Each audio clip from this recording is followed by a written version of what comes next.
Hey guys, I hope everybody's doing amazing. Welcome back to Thrive with Stride, and I hope you guys are doing great.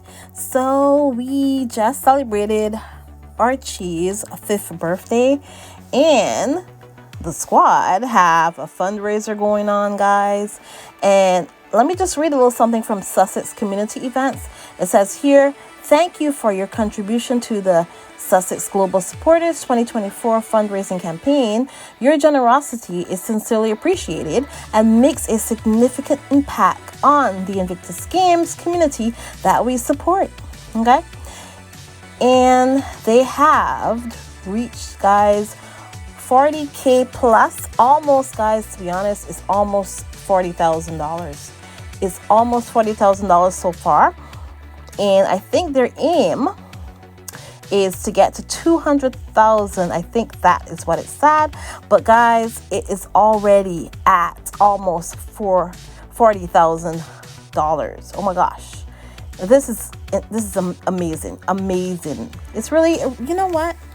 It's just amazing. That's all I gotta say about it, guys. Go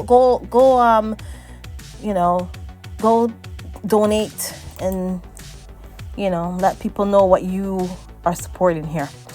And guys, Harry has touched down in London town. He is there, of course, for the 10th anniversary of the Invictus Games. Yeah, he is, guys. Okay, so let's just see. The news that has been going around is that man that y'all call a king, which is Harry's father, he does not have time to meet with his son, so he claims. But you know what? Nobody's surprised by this. And some of the news are saying, oh, King Charles snubs Harry as Prince arrives in UK for the Invictus ceremony. You know what? Guys, I have no idea what kind of... I don't understand what kind of parent that is, but I don't get it. I don't get it at all. But the important thing is that, you know what, there's a lot of really important people. Whether or not his family or his father is there for him, there's a lot of important people who love Harry and Meghan. And they will be on the world stage. They will be invited a lot of places no matter what happens. So it doesn't matter at this point, to be honest, what that man that y'all call a king does or doesn't do. So let's just talk a little bit about what he's going to be doing there in London. Okay. So he arrived back in the UK 7th of May to mark the 10th anniversary of the Invictus Games.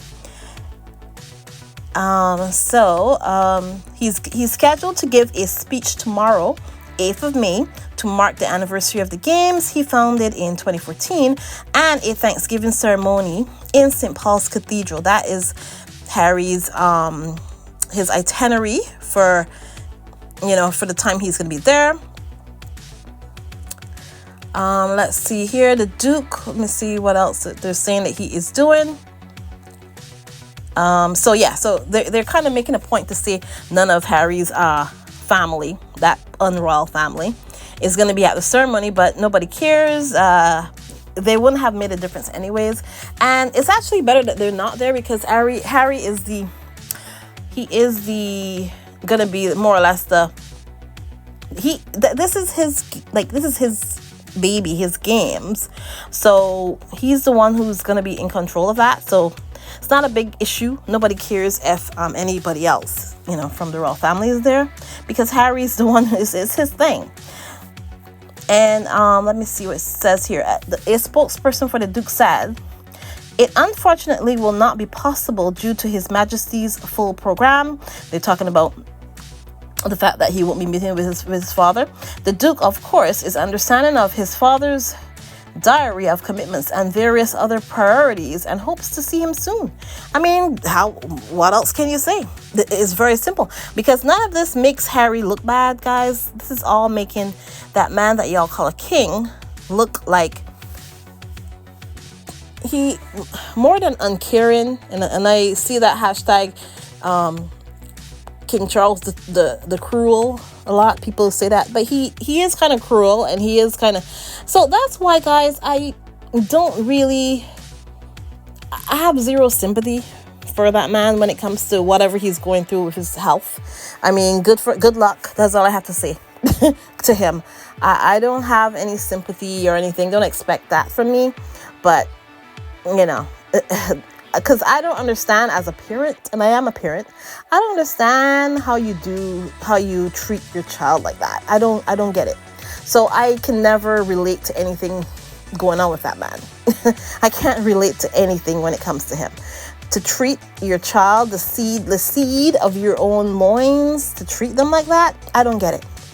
I could never get it. And yeah, that's all I gotta say about it. So let me see if anything else pertinent is here, because anytime you're reading from any of these newspapers, the way how they write, you know, they always trying to put things in there that's not really pertinent at all. So let's just see what else they have here. All right, so let's just say, okay, Prince Harry is expected to spend just 3 days in the UK, which is fine, which is enough, before leaving for Nigeria. There he will be joined by his wife Meghan, who is expected to fly directly from California. The couple's visit will be to mark the 10th anniversary of the INVICTUS Games, which Harry is currently acknowledging in the UK. So, in Nigeria, Harry and Meghan are expected to give talks about the event for our wounded, injured, and sick service people, which the Prince founded back in 2014. While the couple are reported to be funding their own travel, a spokesperson for Nigeria's Ministry of Information and National Orientation said that they will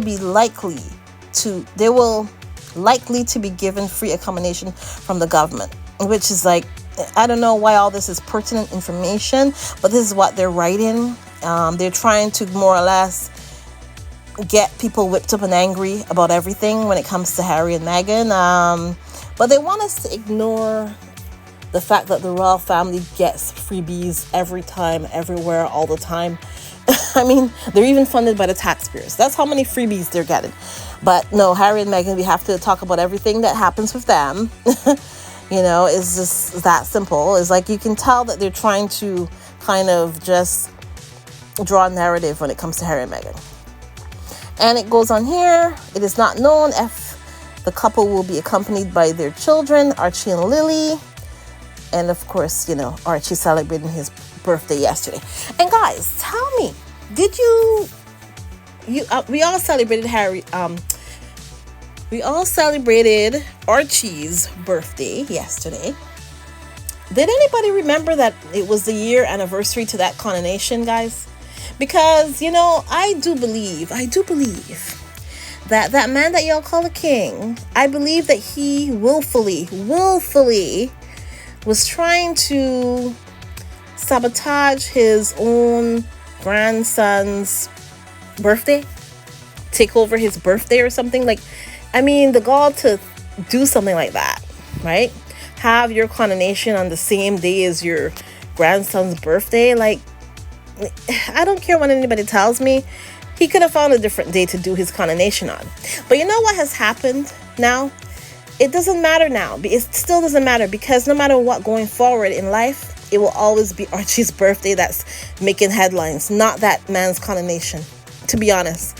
So when he tried to do that to spite a 4-year-old child, you know, when he tried to do that, all he did was, now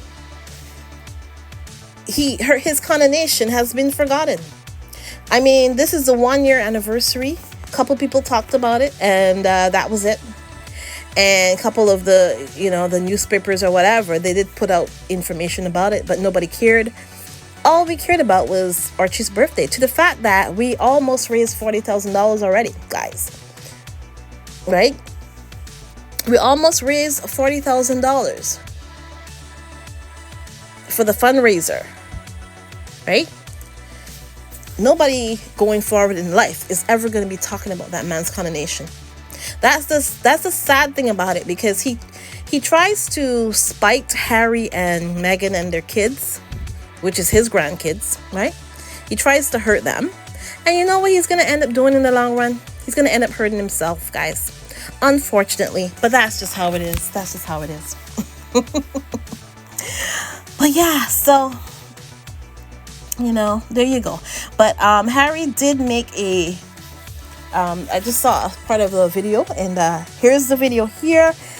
Take a look at this, and guys, I will talk to you in the next one. Please remember to like, subscribe, and share, and I will talk to you in the next one. Have a great one, guys. Bye.